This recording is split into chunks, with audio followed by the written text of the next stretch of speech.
નમસ્કાર દર્શક મિત્રો, અમારી ચેનલમાં આપનું ફરી એકવાર હાર્દિક સ્વાગત છે। પિતૃપક્ષમાં જરૂર કરો આ વસ્તુઓનું દાન। નારાજ પિતૃઓ થશે ખુશ અને તમને કરી દેશે માલામાલ। મિત્રો, પિતૃપક્ષનું એટલે કે શ્રાદ્ધ પક્ષનું ખૂબ જ મોટું અને ખાસ મહત્ત્વ હોય છે। પિતૃપક્ષમાં પૂરી શ્રદ્ધા સાથે પિતૃઓને યાદ કરવામાં આવે છે અને પિતૃઓ પ્રત્યે આદર વ્યક્ત કરવામાં આવે છે। માન્યતા છે કે વિધિ વિધાન અને શ્રદ્ધાપૂર્વક પિતૃઓનું શ્રાદ્ધ કરવાથી તેમના આત્માને શાંતિ મળે છે। પિતૃપક્ષમાં પૂર્વજોના આત્માની શાંતિ માટે પિંડદાન, શ્રાદ્ધ અને તર્પણ કરવામાં આવે છે। આનાથી પ્રસન્ન થઈને પૂર્વજો પોતાના વંશજોને સુખ સમૃદ્ધિના આશીર્વાદ આપે છે। મિત્રો, તમને જણાવી દઉં કે પિતૃપક્ષની શરૂઆત દર વર્ષ ભાદરવા માસના શુક્લ પક્ષની પૂર્ણિમા તિથિએ થાય છે અને પિતૃપક્ષ પૂરા 16 દિવસ સુધી ચાલે છે। પિતૃપક્ષના આ 16 દિવસમાં પિતૃઓના સન્માનમાં તર્પણ, શ્રાદ્ધ, પિંડદાન વગેરે કરવામાં આવે છે। ધાર્મિક માન્યતાઓ અનુસાર પિતૃપક્ષ દરમિયાન પિતૃઓ પૃથ્વી પર આવે છે અને પોતાના વંશને આશીર્વાદ આપે છે। દરેક પૂર્વજની પોતાની નિશ્ચિત તિથિ હોય છે જે દિવસે તેમના માટે તર્પણ, શ્રાદ્ધ વગેરે કરવામાં આવે છે। જેમના મૃત્યુની તારીખ અજ્ઞાત હોય છે તેમના માટે પણ અમાવસ્યાની તિથિ તર્પણ માટે શુભ માનવામાં આવે છે। મિત્રો, તમને જણાવી દઉં કે આ વર્ષ 2024માં પિતૃપક્ષની શરૂઆત 17 સપ્ટેમ્બરથી ભાદરવા પૂર્ણિમા તિથિથી થઈ રહી હતી। તે દિવસે શ્રાદ્ધની પૂર્ણિમા તિથિ હશે, જ્યારે પિતૃપક્ષનું સમાપન 2 ઓક્ટોબર સર્વપિતૃ અમાવસ્યા એટલે કે આસો અમાવસ્યાના દિવસે થશે। હિન્દુ પંચાંગ અનુસાર ભાદરવા માસની પૂર્ણિમા તિથિનો આરંભ 17 સપ્ટેમ્બરે સવારે 11:44 થશે। સાથે જ પૂર્ણિમા તિથિનું સમાપન 18 સપ્ટેમ્બર સવારે 8:45 થશે। આથી શ્રાદ્ધ સંપન્ન કરવા માટે કુતુબ રોહિણી મુહૂર્ત સૌથી શ્રેષ્ઠ માનવામાં આવ્યું છે। કુતુબ મુહૂર્ત સવારે 11:51થી બપોરે 12:45 સુધી રહેશે અને રોહિણી મુહૂર્ત બપોરે 12:45થી 1:29 સુધી રહેશે। આ ઉપરાંત ઉપરાહકાળ 1:29થી 3:56 સુધી રહેશે। આ ઉપરાંત મિત્રો, શ્રાદ્ધ કરવાની તિથિઓ વિશે વાત કરીએ તો 17 સપ્ટેમ્બર પિતૃપક્ષ પ્રારંભ અને પૂર્ણિમાનું શ્રાદ્ધ, 18 સપ્ટેમ્બર પિતૃપદા તિથિનું શ્રાદ્ધ, 19 સપ્ટેમ્બરે દ્વિતીયા તિથિનું શ્રાદ્ધ, 20 સપ્ટેમ્બર તૃતીયા તિથિનું શ્રાદ્ધ, 21 સપ્ટેમ્બરે ચતુર્થી તિથિનું શ્રાદ્ધ અને 22 સપ્ટેમ્બરે પંચમી તિથિનું શ્રાદ્ધ, 23 સપ્ટેમ્બરે ષષ્ઠી અને સપ્તમી તિથિનું શ્રાદ્ધ એક જ દિવસે છે અને 24 સપ્ટેમ્બરે અષ્ટમી, 25 સપ્ટેમ્બરે નવમી અને 26 સપ્ટેમ્બરે દશમી તિથિનું શ્રાદ્ધ છે અને 27 અને 28 સપ્ટેમ્બરે એકાદશી તિથિનું શ્રાદ્ધ છે। 29 સપ્ટેમ્બરે દ્વાદશી, 30 સપ્ટેમ્બરે ત્રયોદશી, 1 સપ્ટેમ્બરે ચતુર્દશી અને 1 ઓક્ટોબરે ચતુર્દશી અને 2 ઓક્ટોબરે સર્વપિતૃ અમાવસ્યા અને પિતૃપક્ષનું સમાપન। મિત્રો, તમને જણાવી દઉં કે પિતૃપક્ષમાં શ્રાદ્ધ કર્મના કાર્યો સાથે સાથે દાનનું પણ વિશેષ મહત્ત્વ હોય છે। પિતૃપક્ષમાં દાન અને શ્રાદ્ધ કર્મના કાર્યોથી પિતૃઓને મુક્તિ મળે છે। એવું કહેવાય છે કે પિતૃઓના નામે કરેલા દાનથી વ્યક્તિને 100 ગણો વધુ લાભ મળે છે। શાસ્ત્રોમાં કેટલી એવી વસ્તુઓનું વર્ણન કરવામાં આવ્યું છે જેનું દાન પિતૃપક્ષ એટલે કે શ્રાદ્ધમાં કરવામાં આવે છે। જે પણ પુરુષ કે સ્ત્રી શ્રદ્ધાપૂર્વક વિધિ વિધાન સાથે પિતૃપક્ષમાં આ વસ્તુનું દાન કરે છે તેમને કેટલાય ગણું વધારે ફળ પ્રાપ્ત થાય છે। મિત્રો, જો તમે આ વસ્તુઓનું દાન કરો છો તો તમને એવું ફળ પ્રાપ્ત થશે જેની તમે ક્યારેય કલ્પના પણ ન કરી હોય। મિત્રો, આ વિડીયોમાં હું તમને જણાવીશ કે પિતૃપક્ષમાં દાન કરવાનું મહત્ત્વ શું છે અને પિતૃપક્ષમાં એટલે કે શ્રાદ્ધ પક્ષમાં કઈ વસ્તુઓનું દાન કરવાથી નારાજ પિતૃઓ ખુશ થઈ જાય છે। પરંતુ તે પહેલાં જો તમે પણ ઈચ્છો છો કે ભગવાન શ્રી હરિ વિષ્ણુજીના આશીર્વાદ તમારા બધા પર બને રહે તો વિડીયોને એક લાઈક કરી દેજો અને અમારી ચેનલને જરૂરથી સબસ્ક્રાઈબ કરી લેજો। કમેન્ટ બોક્સમાં સાચા હૃદયથી જય શ્રી હરિવિષ્ણુ અને જય દાદા પિતૃ મહારાજ જરૂરથી લખી દેજો. તો ચાલો મિત્રો, સૌપ્રથમ આપણે જાણીએ કે પિતૃપક્ષમાં દાન કરવાનું મહત્ત્વ શું છે. મિત્રો, તમને જણાવી દઉં કે પિતૃપક્ષમાં દાનનું એક અલગ મહત્ત્વ હોય છે. હિન્દુ ધર્મના શાસ્ત્રોમાં પણ દાન કરવા વિશે ઘણી મહત્ત્વપૂર્ણ વાતો કહેવામાં આવી છે.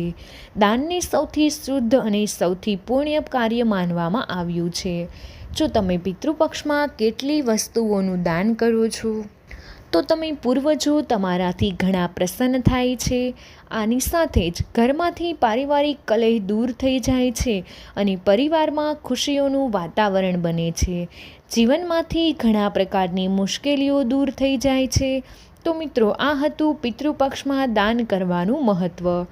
આવો હવે જાણીએ કે પિતૃપક્ષમાં કઈ વસ્તુઓનું દાન કરવાથી સુખ અને સંપત્તિની પ્રાપ્તિ થાય છે. તો હવે આપણે નંબર 1 વિશે વાત કરીએ તો લગાવેલું પાન.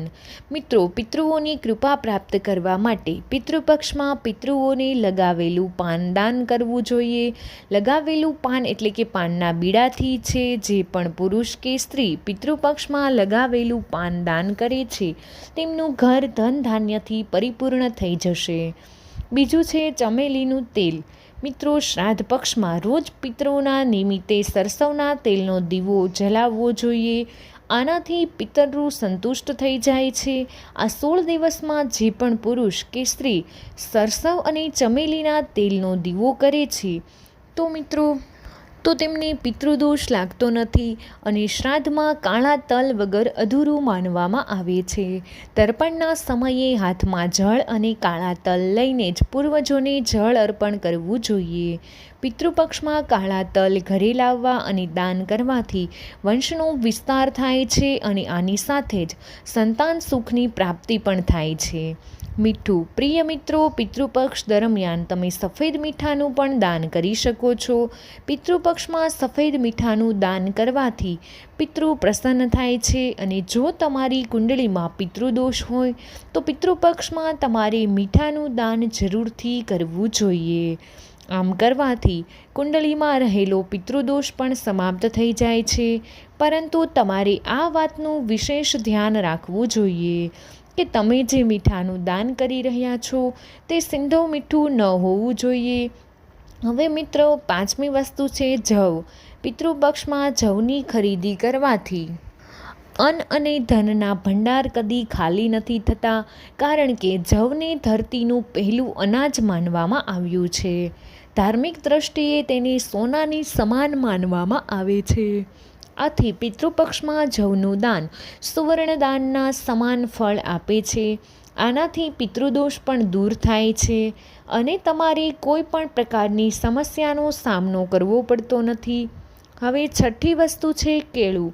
પિતૃને ખુશ કરવા માટે પિતૃપક્ષમાં પુરુષ અને સ્ત્રીએ પાકેલા કેળાનું દાન કરવું જોઈએ. કેળું એક સદાબહાર ફળ છે અને તે ભગવાન વિષ્ણુને પ્રિય છે. ભગવાન શ્રીહરિ વિષ્ણુની કૃપા પ્રાપ્ત કરવા માટે કેળાના છોડની પૂજા પણ થાય છે. આ ઉપરાંત ભગવાન વિષ્ણુ વૈકુંઠ ધામના માલિક છે અને મોક્ષ પ્રદાન કરનાર છે. આવી સ્થિતિમાં પિતૃને કેળાનું દાન પામીને પ્રસન્ન થઈ જાય છે અને આશીર્વાદ આપીને પોતાના વંશને ધન્ય કરે છે. હવે 7મી વસ્તુ છે દહીં. મિત્રો, પિતૃની પ્રાપ્તિ માટે તમે પિતૃપક્ષમાં દહીંનું દાન જરૂરથી કરવું જોઈએ, કારણ કે પિતૃપક્ષમાં દૂધ કરતાં દહીંનું વધારે મહત્ત્વ હોય છે. દૂધ કાચું હોય છે, જ્યારે દહીં પાકેલા દૂધમાંથી બનાવવામાં આવે છે અને તે જામેલું હોય છે. આ ઉપરાંત પિતૃને દહીં પ્રિય છે, કારણ કે દહીં સ્થિર અને જામેલું હોય છે. પિતૃને અહીં દહીંનું દાન કરવામાં આવે છે, જેથી આપણા જીવનમાં સ્થિરતા આવે છે. હવે 8મી વસ્તુ છે સફેદ મીઠાઈ. પિતૃપક્ષમાં સફેદ મીઠાઈનું દાન પામીને પિતૃ ખુશ થઈ જાય છે. પ્રેત મંજરીમાં લખ્યું છે કે મૃત્યુ પછી વ્યક્તિ પ્રેત ભાવમાં હોય છે અને તે અંધકારમાં રહે છે. આ ભાવમાં તેઓ પોતાના વંશને પ્રતાડિત કે પરેશાન ન કરે. આથી તેમના માટે સફેદ મીઠાઈનું દાન કરવામાં આવે છે, કારણ કે સફેદ રંગ પિતૃને પ્રિય રંગ છે અને શ્વેત રંગ સકારાત્મકતાનું પ્રતીક પણ માનવામાં આવે છે. દક્ષિણા વગર કોઈ પણ દાન ફળદાયી થતું નથી, તે વ્યર્થ સમજવામાં આવે છે. અહીં દક્ષિણાનો અર્થ ધન કે પૈસાની કમી નથી. દક્ષિણામાં તમે પિતૃને સફેદ પાત્ર એટલે કે વાસણ જેમ કે કટોરો, લોટો, થાળી વગેરે દાન કરી શકો છો. હવે છે ચોખા. પિતૃપક્ષમાં સફેદ ચોખાને ચાંદીના સમાન માનવામાં આવ્યા છે. આથી પુરુષો અને સ્ત્રીઓએ પિતૃપક્ષમાં પિતૃનું ધ્યાન કરીને કાચા ચોખાનું દાન કરવું જોઈએ. આનાથી તમારી આર્થિક તંગી દૂર થાય છે અને વ્યવસાયમાં ઝડપથી વૃદ્ધિ થવા લાગે છે. હવે 11મું છે દર્ભનું દાન. મિત્રો, દર્ભની ઉત્પત્તિ ભગવાન શ્રીહરિ વિષ્ણુના રોમ એટલે કે વાળમાંથી થઈ છે. શ્રાદ્ધમાં દર્ભ ખૂબ જ મહત્વપૂર્ણ સામગ્રી માનવામાં આવે છે. દર્ભની વીંટ પહેરીને પૂર્વજોનું તર્પણ કરવું જોઈએ. કહેવાય છે કે જો તમે આમ નથી કરતા તો તમારા મૃત પિતૃ કે જળ સ્વીકાર નથી કરતા અને તેઓ નારાજ થઈ જાય છે. આવી સ્થિતિમાં પિતૃપક્ષમાં દર્ભ ઘરે લાવવાથી પરિવારમાં ખુશહાલી આવે છે. આ ઉપરાંત તમારા બગડેલા કાર્ય પણ વિના કોઈ પ્રયત્ને પૂર્ણ થઈ જાય છે. ધાર્મિક દૃષ્ટિકોણથી પિતૃપક્ષમાં ગાયનું દાન બધામાં સર્વશ્રેષ્ઠ માનવામાં આવ્યું છે. પરંતુ શ્રાદ્ધ પક્ષમાં કરેલું ગાયનું દાન સુખ અને ધન સંપત્તિ આપનારું માનવામાં આવે છે. વિશેષ રૂપે તમે ગાયનું દાન કોઈ બ્રાહ્મણ અથવા કોઈ ગરીબ વ્યક્તિને કરી શકો છો. આનાથી તમને કેટલાય ગણો વધુ લાભ પ્રાપ્ત થશે. હવે છે ચપ્પલનું દાન. પિતૃપક્ષમાં પૂર્વજોની સંતુષ્ટિ માટે ગરીબોને ચપ્પલનું દાન કરવાથી પિતૃ પ્રસન્ન થાય છે અને ઘરમાં સુખ શાંતિ અને ખુશહાલી બની રહે છે. આ ઉપરાંત ચપ્પલનું દાન કરવાથી શનિ અને રાહુના દોષ પણ સમાપ્ત થઈ જાય છે. હવે છે ઘીનું દાન. એવી માન્યતા છે કે પિતૃપક્ષ દરમિયાન જો ગાયનું શુદ્ધ દેશી ઘી કોઈ સાફ વાસણ સાથે દાનમાં આપવામાં આવે છે તો તેનાથી પારિવારિક સંકટ દૂર થાય છે અને પિતૃના આશીર્વાદ મળે છે.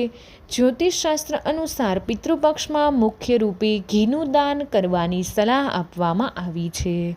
હવે છે ગોળનું દાન. શ્રાદ્ધ દરમિયાન પિતૃને જો ગોળનું દાન કરવામાં આવે તો તેનાથી ઘરમાં સુખ અને શાંતિનું વાતાવરણ બન્યું રહે છે. ગોળનું દાન કરવાથી પિતૃના આત્માને શાંતિ મળે છે, સાથે જ ઘરમાં સકારાત્મક ઉર્જાનો વાસ થાય છે. હવે છે ઘઉંનું દાન. પિતૃપક્ષમાં અન્નદાનમાં ઘઉંનું દાન કરવું જોઈએ. તેના અભાવમાં કોઈ બીજું અનાજ પણ દાન કરી શકાય છે, પરંતુ જો વિશેષ રૂપે ઘઉંનું દાન કરો તો તમારા મૃત પિતૃ જલ્દીથી જ પ્રસન્ન થઈ જાય છે અને તમને મનવંચિત ફળ આપે છે. સોનાનું દાન. સોનાનું દાન કલહનો નાશ કરે છે, પરંતુ સોનાનું દાન શક્ય ન હોય તો સોનાના દાનના નિમિત્તે યથાશક્તિ ધનનું દાન પણ કરી શકાય છે. સોનાનું દાન કરવાથી કુંડળીમાં ચાલી રહેલા પિતૃદોષથી મુક્તિ મળે છે અને જીવનમાંથી બધા જ કષ્ટો દૂર થઈ જાય છે. બીજું છે વસ્ત્રદાન. પુરુષો અને સ્ત્રીઓએ પિતૃપક્ષ દરમિયાન કોઈ ગરીબ અસહાય વ્યક્તિને વસ્ત્રદાન કરવું જોઈએ. વસ્ત્રદાન કરતી વખતે તમે આ વાતનું વિશેષ ધ્યાન રાખો કે વસ્ત્ર નવું હોય. જૂનું વસ્ત્ર દાન કરવાથી પિતૃ નારાજ થઈ જાય છે અને જાતકને દાનનું કોઈ ફળ પ્રાપ્ત થતું નથી. ચાંદીનું દાન. પિતૃપક્ષની અવધિમાં તમે પિતૃના આશીર્વાદ અને સંતુષ્ટિ માટે ચાંદીનું દાન પણ કરી શકો છો. ચાંદીનું દાન કરવું ખૂબ જ લાભદાયક માનવામાં આવે છે. મિત્રો, વિડીયો પસંદ આવ્યો હોય તો વિડીયોને એક લાઈક કરી દેજો. તમારા બધા જ મિત્રો સાથે વિડીયોને શેર કરી અમારી ચેનલને સબસ્ક્રાઈબ કરવાનું ભૂલશો નહીં. કમેન્ટ બોક્સમાં જય મા લક્ષ્મી જરૂરથી લખી દેજો.